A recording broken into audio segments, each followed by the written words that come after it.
All right, so I'm going to try to record every lecture like that, so if you missed one. If you have questions, you kind of missed something in class, you kind of go back and refer to those. I'll post those on YouTube. Probably take me about 3 hours after class to get it actually posted. So I'm also going to try to make some preparation videos. So if you had Calc 2 here before, I'm going to try to kind of run this class like that class, but I won't be able to get videos up for probably the first week or so.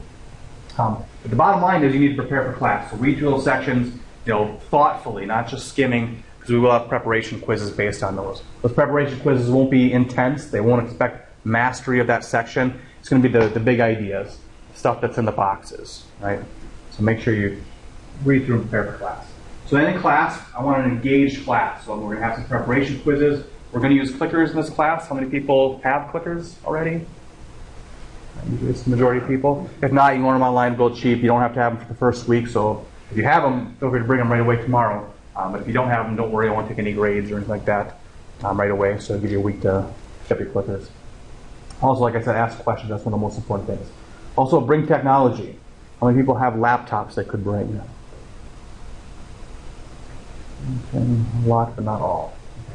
If you have a laptop and you want to use that for notes, or you're welcome to bring that in and use it. Of course, use it responsibly. We're all in college now, so Facebooking on it. After that, there's going to be a practice for mastery, right? So you prepare for class, you go to class, you bring the questions that you've had in your preparation, you go over the big ideas from the section, and then you leave and you practice for mastery, so the online homework. This is the first time we're using an online homework for linear algebra. So anytime you use a homework system for the first time, there are quirks. So I will account for that in the grading. The most important thing I want to stress is don't get frustrated. Right? I've never used this publisher before for online homework. You guys has everybody used Wiley Plus here before?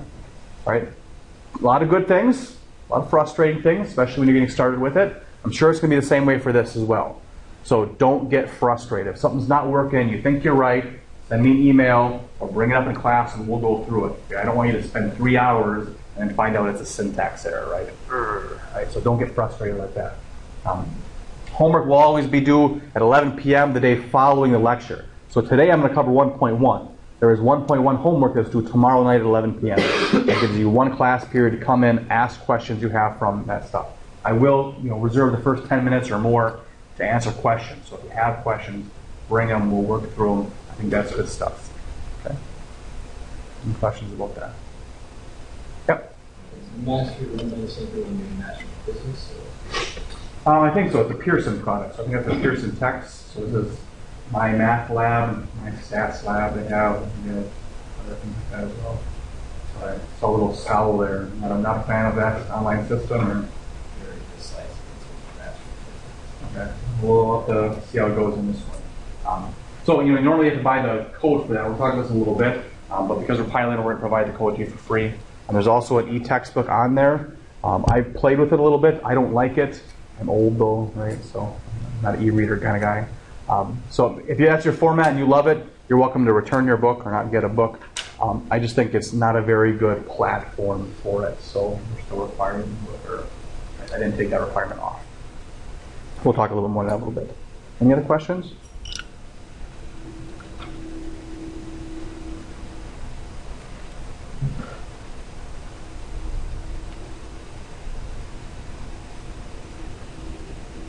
Awkward? Partly so I get questions, partly so I can drink my coffee. But. All right, so the last thing is provide feedback. This course is kind of in design mode this summer. We're adding this online piece. I'm trying to make it a little more blended by including some of these videos, some preparation content that I can pass on to other instructors. So feedback is very much appreciated. So if you think something is going poorly through the class, send me an email. Right? It's not going to offend me. I'm not going to be upset by it. Say, boy, those videos are so long, I just fall asleep. Just let me know that. I'll try to cut them down and make them shorter. Or you can say the preparation quizzes are too challenging or they're too easy or anything in between. Feedback is very much appreciated and I will make changes. All right, so that's kind of the class introduction. Before I get to that, let's see. Let's switch that up here. Yeah, let me go through some of the details from the course here. So it will primarily be run out of we'll have our Canvas page. There's not a whole lot here. There's not a lot of flash. It's going to be syllabus, schedule. I have our grades. I'll add to Canvas. There's not going to be a whole lot of stuff on here until I start making videos. Once I start making videos, this is where I'm going to post it here and also on YouTube. So this is the newly published Canvas page. There is my contact information. I have office hours right after this class, so head right over there. I'll also be around for most of the morning. If those office hours don't work for you, let me know. I'll find some other time as well. So this is the main page. We have our syllabus. That's really the only thing on the page. Syllabus looks like this thing. So it's going to have all that basic syllabus information, the text, yada, yada, yada, what our objectives are. Probably the one thing I'll highlight this morning is that we're going to cover chapters 1 through 6. We're going to drop a lot of those sections kind of in between. Those are the main things we're going to cover. You're going to be graded on the online homework, which is going to be 10%. Quizzes, projects, prep quizzes, all that stuff is going to be wrapped into quizzes. That's going to be 15%. With 2 midterms and 1 cumulative final exam. So you can kind of skim through this for the rest of that syllabus information. And also from the Canvas page, there's the course schedule. So I'll show you that real quick. This is what it look like. It's going to be fast, right? This is usually a 2-day-a-week course, which is really nice because then you have a couple days in between to do your homework and let it soak in. Not so much in the summer, right? It's going to be 4 days a week, so we're going to go pretty fast through the content. So the most important thing is not to fall behind. That's the course schedule. The other thing is the homework's going to be run through Pearson. I'm going to send you out a document that's going to talk about how to log on to that. It's going to look something like this when you log on, except you won't be able to see any of this stuff. So I'm going to send you out a Word document that has our course ID number. It's going to have your activation code. You're just going to go to the website on there, log in, follow all the instructions, enter the course ID, enter the activation code, and it should bring you into here. I'll send you that information over after class. So you come here. It's going to have a calendar for upcoming stuff. There is an assignment due tomorrow night on section 1.1. Also, list your homework right there. So after that, you just click on the homework and go through the questions. Once again, as you encounter problems with this, send me emails, let me know, bring questions to class. We'll talk through how to enter stuff if you have trouble with that as well. There's also the ebook on here, so you're welcome to access that. Once again, it depends on what kind of thing you're using here.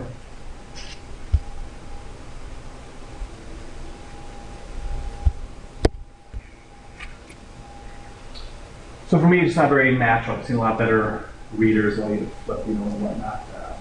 So if you like it, you're welcome to use it and either return your book, or because the book itself is pretty expensive, although it's been around for a while, so you can get used editions pretty cheap.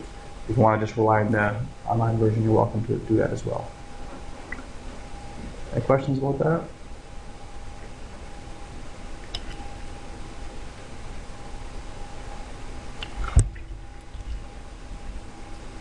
All right.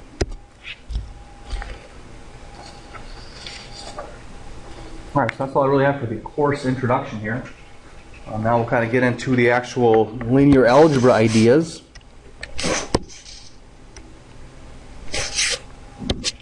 Okay, so a big picture statement before we really get into the first section. Linear algebra is not really a linear class, right? A little pun on words there.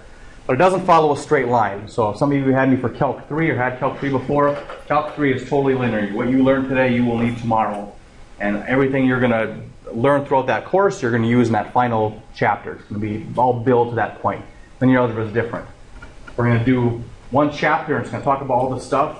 And the next chapter is going to change all the notation, do all the same stuff again. It's a lot of vocabulary. It's a lot of repeating the same ideas just from a different approach. So the real value is being able to connect the dots from those different approaches to bring everything together. I want you to kind of be thinking about that as we go through this. So we'll explore the same topics from different perspectives. The master will try to connect those dots. I will do some theoretical and some mechanical stuff. Linear algebra can be taught in a lot of different ways. So if you're using resources already, a lot of people look at the MIT videos or YouTube videos. That's great. I really encourage that. At the same time, linear algebra can be taught very differently in different places. It can be taught very theoretical, very mechanical. We're going to be somewhere in between, probably more mechanical, bringing a little bit of the theory.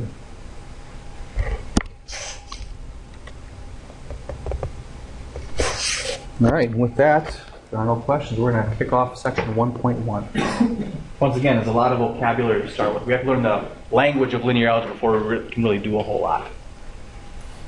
So any questions before I start section 1.1?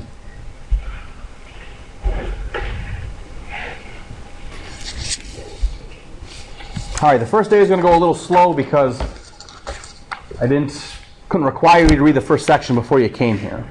All right, so in future classes, you're going to be doing a lot of computation. I'm going to say, we read this, remember this, let's try a couple. I want to kind of engage you so it's not quite so sleepy at 8 a.m. in the morning. All right, so section 1.1 is really introduction to systems of linear equations. These are the big things we need to be able to pull out of this lesson from the first section. We need to be able to identify what they are. If we're going to talk about equations and systems, we have to know what the definition is. We also have to list the possible solutions. Are we going to be able to solve these systems of linear equations? Are we not going to be able to? We'll find that out. And if we can solve them, how do we solve them? And how do we interpret the results of the solution? What does the solution really mean? Those are the big ideas. So what are linear equations and linear systems? Here's the textbook definition. Linear equations can be written as a sub 1 x sub 1 plus a sub 2 x sub 2 plus dot, dot, dot, dot. Hard even to read. Okay?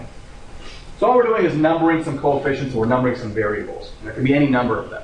There can be 2 of them, 4 of them, n of them in general, right? Where n could be 500 if we want it to be, or 10,000, whatever. And these coefficients, and whatever this value is on the right here, can be real numbers or complex numbers. For the most part of this course, we're going to talk about real numbers, but we will introduce some complex stuff later. So what does this definition even mean? What do we know about linear equations so far? Have we worked with linear equations before? What did you think of when you think of linear equations? Y equals mx plus b, absolutely. How come that looks so different than the other thing that I've written here? All right, y equals 2x plus 1. That's a line. Right? Line, linear, does it make sense? And this really is exactly what I've written here before. I've just called things differently. Instead of x1, x2, I've said y and x. I'm just naming the variables differently. But this could definitely be x2 equals 2x1 plus 1. And then I could easily subtract and say minus 2x1 plus x2 equals 1. And now I have it in that nice form. Right, so I can take what I know to be a line and put it in this linear equation form. Really, this form just means there aren't any cosines, either the x's, natural logs, x squared, square root of x. It's just variables to the first power, and we're adding and subtracting multiples of those things. So absolutely, when we think of linear equations, if we have 2 variables, we think of lines. What about 3 variables? Do we have a picture for that? How many people in your vat Calc 3 already? Okay, just a couple. This is really a question for you guys here. If I talk about linear equations in 3 dimensions using 3 variables, what do I get then?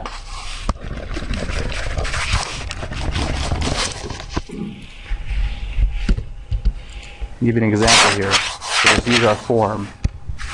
We'll say 2x1 plus 3x2 minus 4x3 equals 6. Now we'll change it to x, y, and z. We'll just name the variables something different. What does that look like?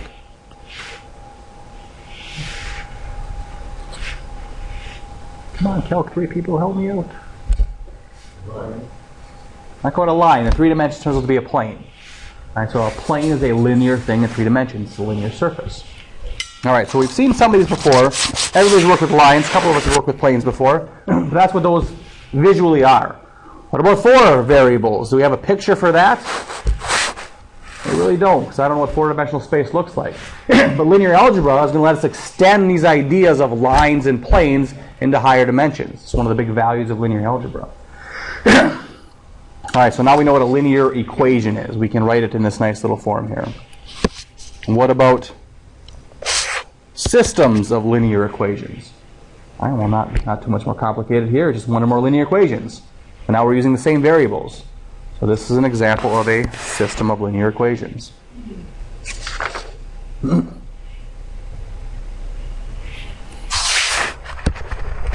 our goal here is to be able to solve these systems.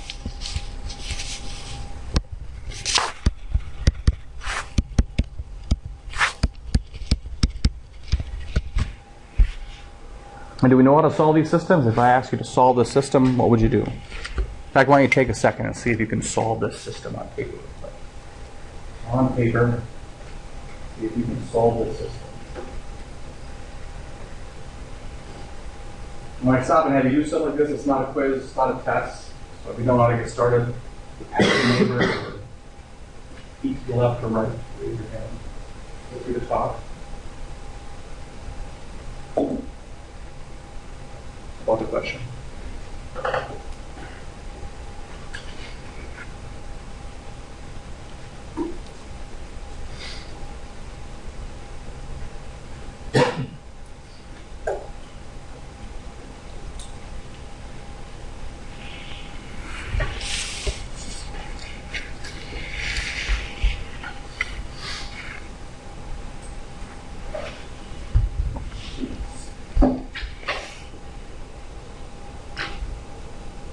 All right, a lot of people look done. What do we do to solve this? What did you do? Added the two equations together. Absolutely. We got 2x1 equals 4. X1 equals 2. So we found x1, then what do we do? Plug it back into one of the equations. Plug it back in. So I'll use the first equation here. I got x1 equals 2 plus x2 equals 1. x2 equals negative 1. All right, fair warning for the course. You really have to pay attention when I do this, because I will mess this up, right? And very likely in class, track these things wrong and do something wrong. So please watch me. If something looks goofy, it probably is goofy, so ask about it. So now I have these values, x1 equals 2, x2 equals negative 1. We've done this a whole bunch of time. You guys have done linear algebra. Hooray! The idea here is I want to talk about what a solution is. This is a solution. x1 equals 2, x2 equals negative 1. It seems kind of obvious when we go through it, oh, that's the solution. But in general, we want to view this as a solution to our linear equation is a set of variable values that we can plug in to get true statements. Maybe a different way to think about it here. It's not just these values you find. It's the values you can plug into our system that always give us a true statement. So our solution, we could write it even as a little list here. Our x1 value is 2, our x2 value is negative 1. That could be our solution. Maybe we'll put straight brackets here. Now a solution set is just a list of all the possible solutions, because there might be more than one. So in this case, we'd have 2, negative 1, and who knows? Maybe there are other solutions out there that we could find. If there were, I would put them all in there, and that would be my solution set. It's the set of all solutions.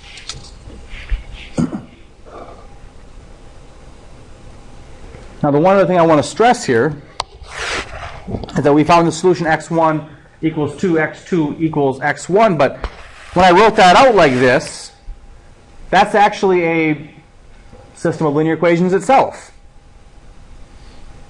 All right, that's the same thing as saying x1, 1 times x1 plus 0 times x2 equals 2. I never said those coefficients could be 0. And 0x1 plus 1x2 equals negative 1. So this is also a linear system. But this is the solution for this linear system. Really what that means is these two systems are equivalent. The solutions to this one are the same as the solutions to this one. That's one way we want to think about this. Really what we're doing is we're taking this system and making it equivalent to a really easy system. It's really easy to see what the solutions of this system are, right? Oh yeah, let's do it. That's all we're really doing. We're changing this system into an easier system to work with. All right, any questions so far? Drink some coffee.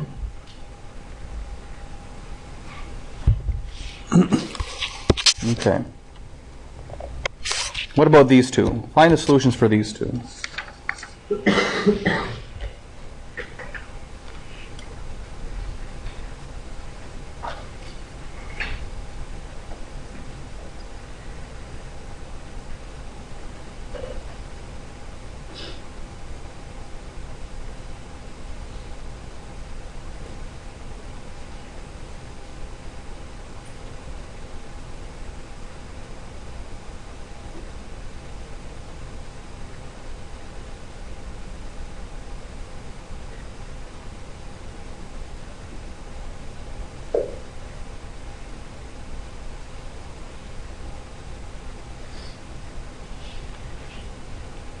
Again,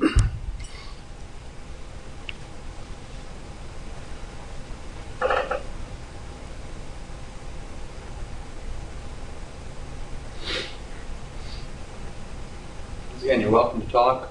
Look at your neighbor's paper. Compare notes when you're done. Not so much on a quiz or exam, but for now, anyway.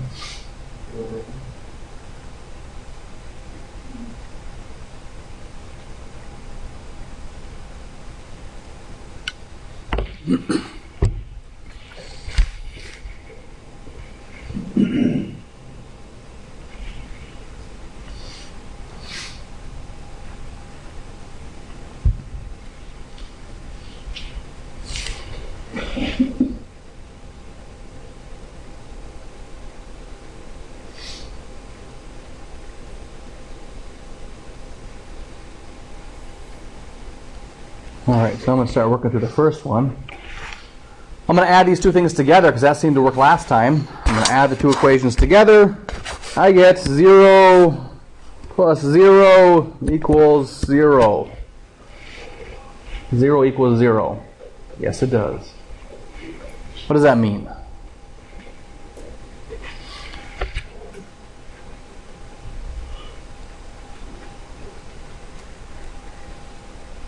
What does that mean in the result? Absolutely. Any value of x1 and x2 are going to work here. Any one that satisfies this equation is also going to satisfy this equation. Right, so I'm going to have infinitely many solutions. When I solve these equations simultaneously, I get an always true statement. And anyone that solves this one is also going to satisfy this one. Right, so if I plug in 1 and 0 here, it's also going to work in here. And we can almost see that just by looking at it. Because remember, this is just two variables, so these are our lines. Right? So if I were to plot this line and plot this line, they're going to be the same line. Because really, they're the same equation. All I do is take this one and multiply by -1, and I got this one. So they're actually the same line. Okay. I'm talking about the solutions to this linear system, though, the system of linear equations. I'm going to have infinitely many solutions. Infinitely many solutions. Infinitely, infinitely many solutions. Another note about me for the course. Write down my math. Do not write down my spelling, because I'm guessing half the time. Okay? So just so you're aware. All right, so infinitely many solutions there. What about the next one? I have no solutions here. A lot of ways we can see that. I could divide the second one by 2. I would get the system that looks like this. x1 plus x2 equals 2. I'll subtract those things. I'll get 0 over here, and I'll get -1 over here. When does 0 equal -1? It doesn't. So there are no solutions to this system. And there's a visual picture for that too. For this one, we had the idea that this was a line and the same line. And here, we could say this is a line and a parallel line. Right? They would never intersect. Because that's what we're really looking for, a solution. When we talk about these systems of two variables, these two lines, the solution is some point that satisfies both lines. It's where these two lines intersect. So in our earlier case, if I were to write that as y and x and actually plot these two things, I would have some sort of 2, -1, some line and some line. They would intersect, right where I put the dot, hopefully, there, at that point, at that solution. And here I have a case where I have infinitely many solutions and also no solutions. So the idea is we have different possibilities. We don't always find that nice solution. Sometimes we have no solutions. And we're going to call that an inconsistent system. So that's the terminology we're going to use. And a lot of this first chapter is going to be vocabulary. We'll be learning the language of linear algebra. So linear systems can have no solutions. We call those inconsistent systems. And they might have solutions, and then we call them consistent systems. But when there are solutions, there could be exactly one solution, or there could be infinitely many solutions. That's a pretty big jump, right? Why can't there be 5 solutions? Why can't there be 2 solutions? Yep. So this linear is not going to be curved. Absolutely. The best way to think about that is to go back to that two-variable case where we're talking about lines. I've never seen a line go like this. They intersect at just two spots. Right? If they intersect at more than one spots, then they're the same line, and then they're infinitely many. Okay, so these are our only three possibilities here. No solutions, exactly one solution, and infinitely many solutions. Okay. All right, any questions so far?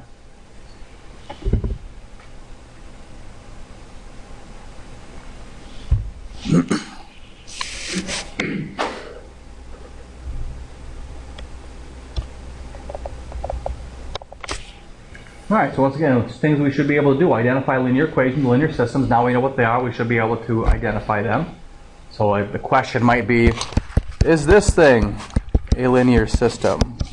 Yes or no kind of answer for that. So we should be able to identify them. We should be able to list the possible solutions. Now we want to get to this other stuff, solving a system and interpreting the results. All right, so solve this system. No, I'm just kidding. This is bigger, right? It was easy when we had two variables, but what do we do with a thing like this? How do we solve this system?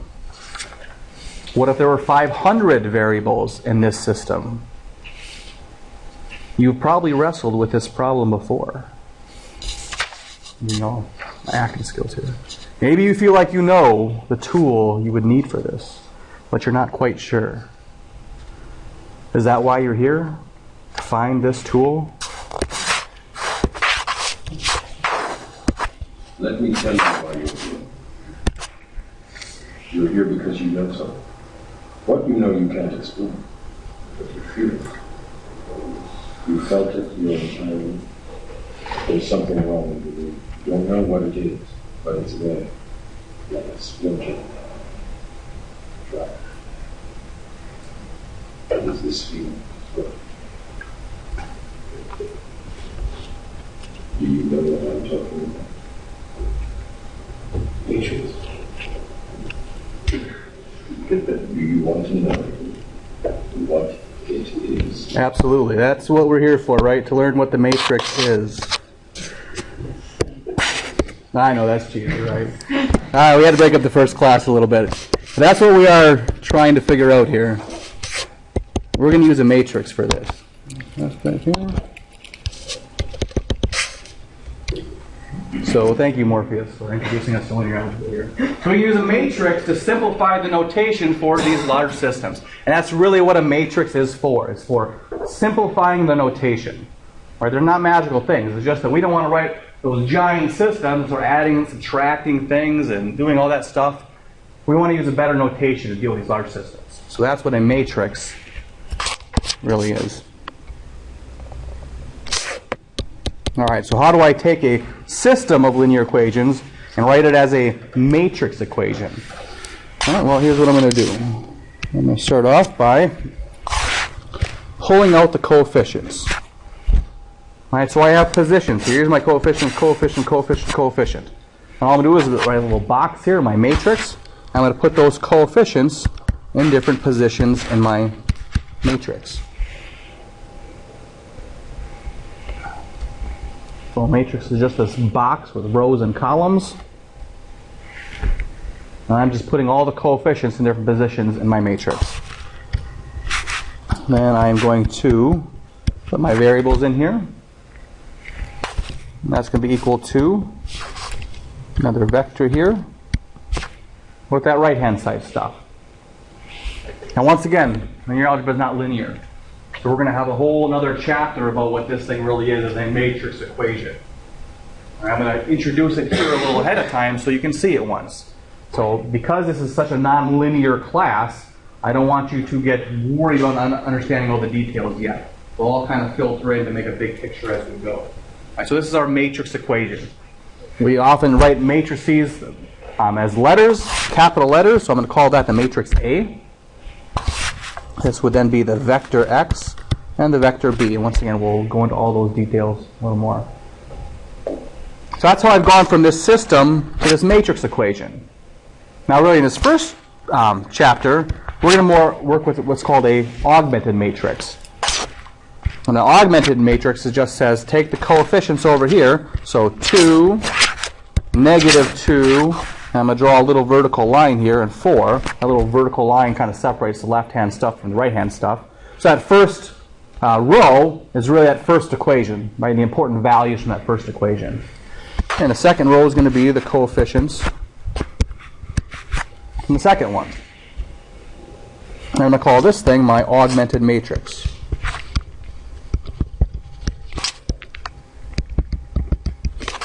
And this is going to be my matrix equation.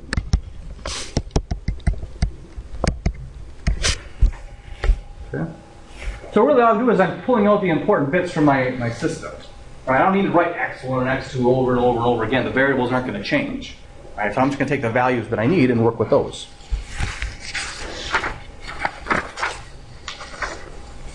Any questions so far just about taking that system and writing out an augmented matrix? Okay, now this is a small system, so we should be able to solve this system. So if I was going to solve this system, what would I do? Following what I did earlier, solving system. What would be my first step, maybe?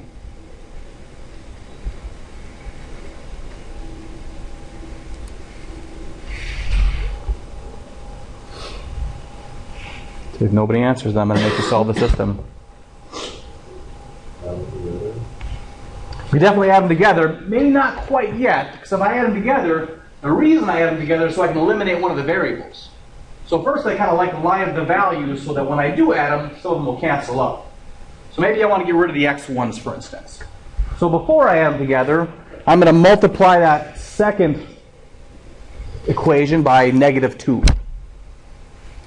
So then I would get 2x1 minus 2x2 equals 4. I'm taking that whole second equation and multiply it by -2. Am I allowed to do that? Sure, if I take an equation, multiply the whole thing by a number, I don't change the equation. I don't change the solutions at all. Yeah? And really, I could say, well, that's a new linear system. I could find a new augmented matrix for that thing.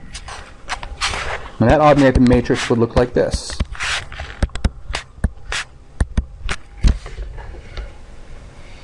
And the idea is, when I really work on a problem, I guess I'm not going to do this. I'm just going to work over here. I'm just going to take that second row and multiply by -2 to get this thing. Now I'd add them together. Now I'm going to add those two equations together. I get a new system. 2x1 minus 2x2 equals 4. And I'm going to replace this thing, I'm going to replace this second one by what I get when I add them together. When I add them together, I get 0x1 plus 4x2 equals 2. So what happens when I add those things together? Can I add them together? I actually can add them together, and I should continue to get true statements. If I had, x1 equals 3 and x2 equals 4, well, then x1 plus x2 should equal 7. All right, so I really can keep adding two equations together, and I'll get a true statement. All right, if this thing equals this thing, and this thing equals this thing, then this plus this should give me this plus this. So it should be okay for me to add these two equations together and still get another true statement. So I get this thing. Once again, I don't have to write out those equations. If I looked at my augmented matrix and added those two rows together, I would get 0, 4, and 2, which would be the same thing for the system here.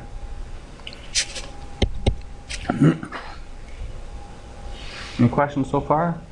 If you have any questions along the way, you stop me right then to get your question answered. All right, so when I add those two equations together, I'm really getting this thing. Oh, great, I eliminated one of the variables. Now I can solve for x2. Well, to solve for x2, I would divide by 4. So that's what I'm doing. I'm going to divide that whole second equation by 4. Now over here, writing this stuff out, I would get x2 equals 1/2. And the same thing over here, if I took that second row and just divided by 4, I would get 1 and 1/2.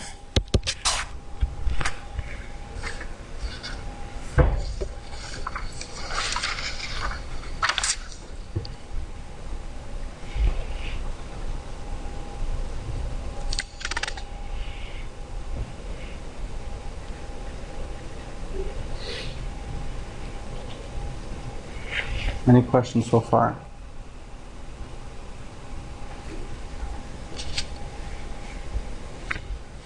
All right, so this is essentially the process we're going to go through. So if I just worked on this side over here on this augmented matrix and just did those same operations that I've always used before on this regular system, I'm making progress towards my solution.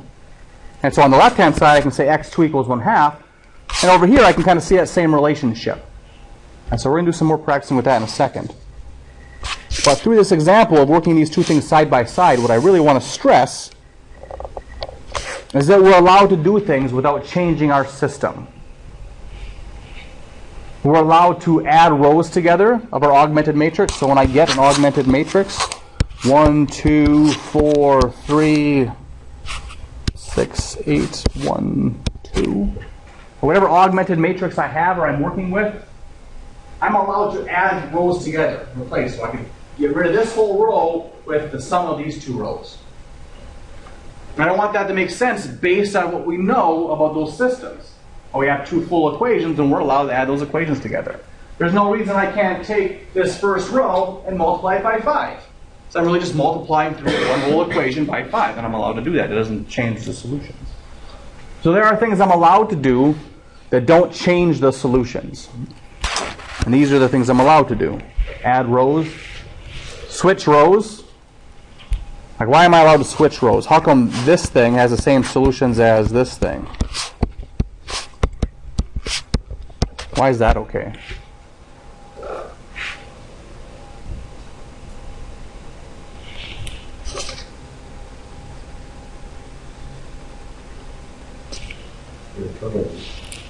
Yeah, I mean, they're just systems, right? They're just this thing. So it doesn't really matter if I have it written like this or like this. It doesn't matter which one's on top. And that's all I'm doing when I switch rows. I'm just thinking about the equations being in a different order. Now, if you just look at the augmented matrix and say, I'm doing these mechanical operations on this augmented matrix, that's not necessarily obvious. And why can I switch rows? Why can I multiply? But I really want you to, again, tie it back to the actual system of linear equations that we started with. So we're allowed to do all those things. When we do all those things, we don't change the solutions. So now there's a bunch of fancy definitions here.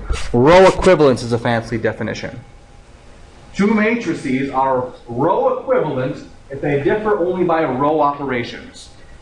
All right, so if I have one augmented matrix, like this one, and I compare it to this one, all I've done is switch the two rows. That's a row operation. And so these two things should have the same solution set. They're row equivalent. I kind of jumped ahead of myself. The row equivalent if I just do row operations. The next thing is the important thing. It says that if they're row equivalent, they're going to have the same solution sets.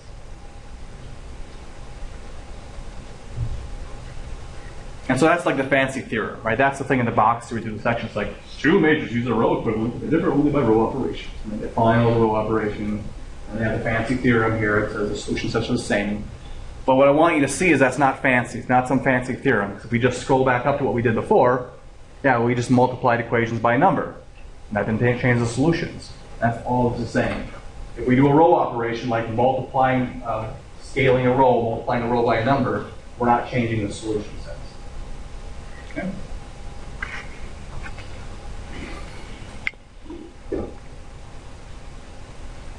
All right, so give people a little time to copy that down who are still writing. I get asked a lot if I can print this stuff out and send it out as like a PDF. I hesitate to do that because during class I just scribble a bunch of stuff up here, as you can see. A lot of times I'll say things. I'll say, is 2 equal to 4? No, it's not equal to 4, but I'll leave that written here. If I print the notes and send that to you, and you tell everybody your instructor thinks 2 is equal to 4. So I'm a little hesitant to send those things out. But if you're gone or something, let me know and I can still send a PDF. Okay. Any questions so far?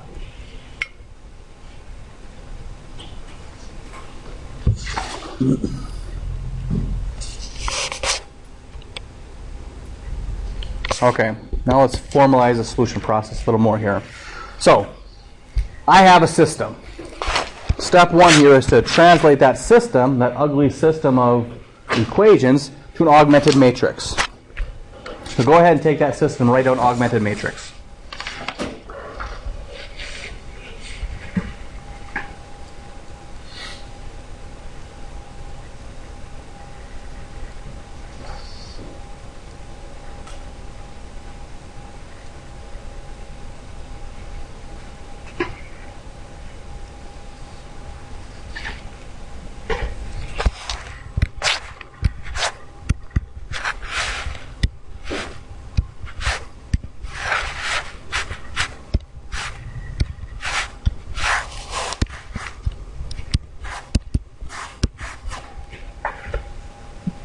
Now notice how nice I was here, that I kind of spaced everything properly with indentation.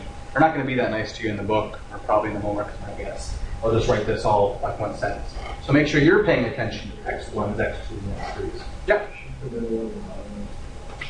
Yes, it should. I'm just assume the X2 here and confuse myself. Thank you.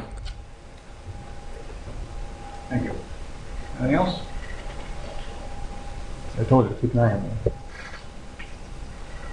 All right. So now we have our augmented system.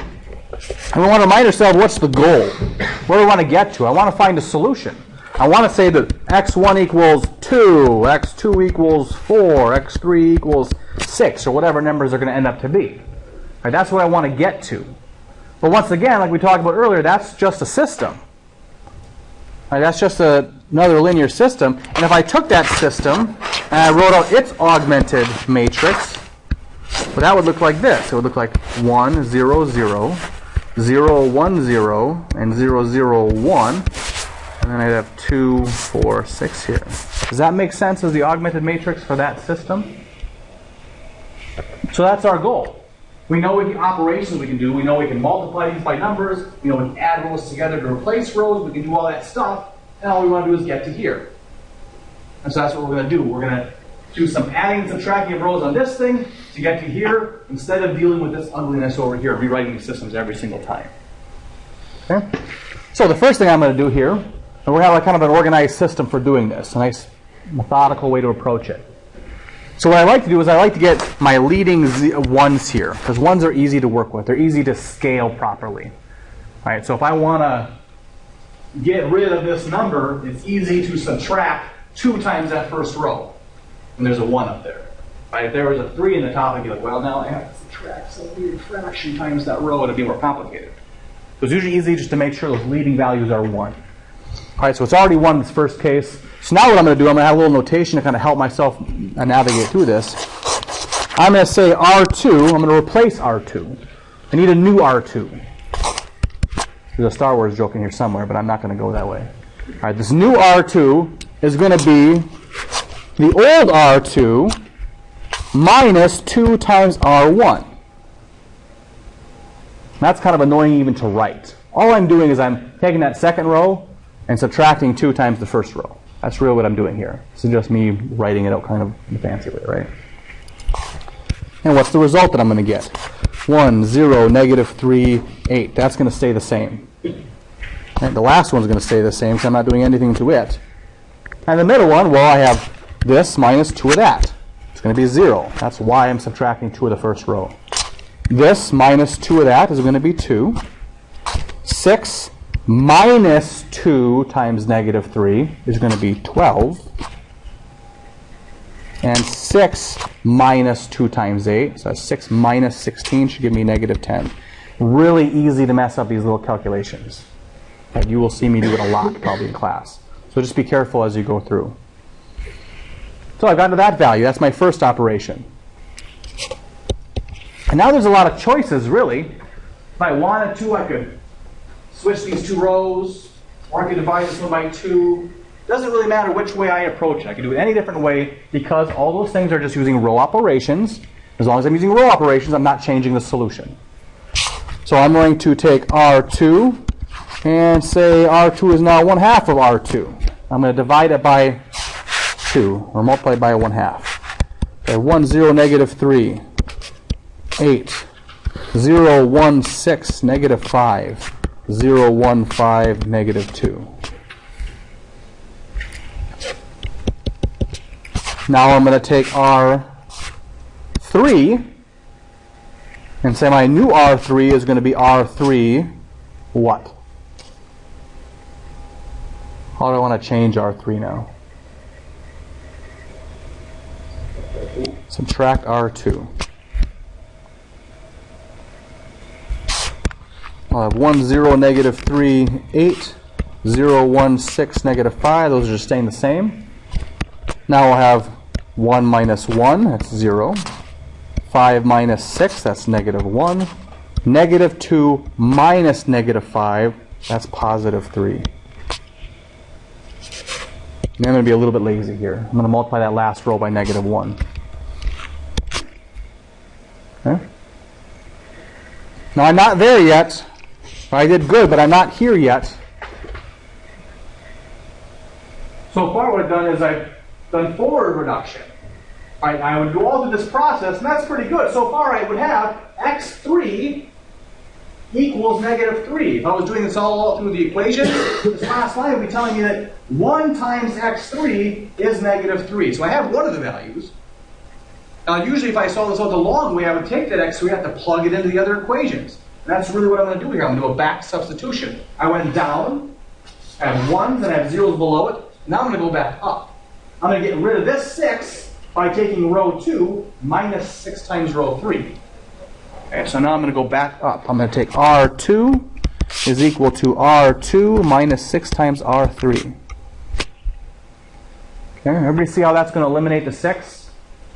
It's going to make a 0 here. But it's not going to change this. It's not going to change this. So I'm going to get 0, 1, 0 some number. Yeah? If you had a negative 1 and matrix automatic, right here, it was negative 1, it was positive 3, and so I kind of skipped a step and I said, I'm going to multiply the whole bottom row by negative 1. In that case, I would just switch the sign here and switch the sign later. But yeah, absolutely. So now I would use this to eliminate this one. I would also use this row to eliminate this negative 3. And then if there was a number here, I would use this row to eliminate that. I would go back up. And the end result would be this nice left-hand side of just 1s and 0s. I could see what my solutions are on the right-hand side. And then I could write out my solutions. Okay? That's the process. So that's what you're going to practice through the homework. The one other thing I'm going to look at real quick here, I'm going to state this and we'll rehash it out next time. Let's just say that I had 2 other systems and I wrote them in augmented matrix form and they looked like this. This is what my systems look like. Maybe I did some row reduction. What's really odd here is these last couple lines. Like this one says 0, 0, 0, 2. Like if I wrote that back into a system form, what's this equation look like?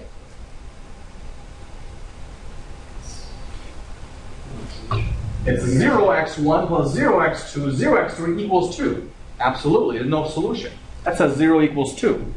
Remember, from this augmented matrix, we need to be able to go back to our system. This would say x1 plus 2x2 plus 3x3 equals 4 is the top line. But once again, the bottom line just says 0 equals 2. So this augmented matrix, after I do my little reduction process, I'm just kind of subtracting, say, uh-oh, look what happened. I was trying to eliminate this one, and this one disappeared too. As soon as I see this, I say, oh, wait a second, there's no solutions to this system. So I can see that right from this augmented matrix. Same thing here. What does this bottom line tell me? 0 equals 0. But that goes back to our infinitely many solutions. So this could be infinitely many solutions. I have to be a little bit careful because I could get a row of zeros, and I could also get zeros and a 2. And so this one's telling me infinitely, and this one's telling me none, but none actually wins here. Right? Because that can never happen.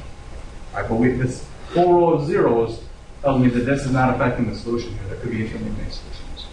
So we're going to be able to take our systems, write them into our augmented form, then do our little fancy reduction, which is much easier than actually writing out all those equations over and over and over and over again.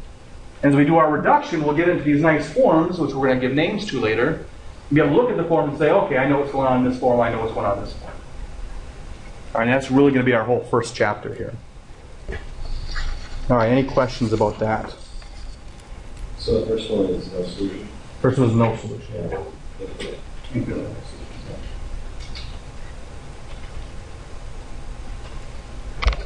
All right, any questions?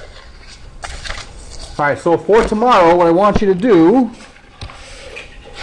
reread section 1.1. Now we talked about it. I want you to go back and reread it, or read it for the first time if you haven't.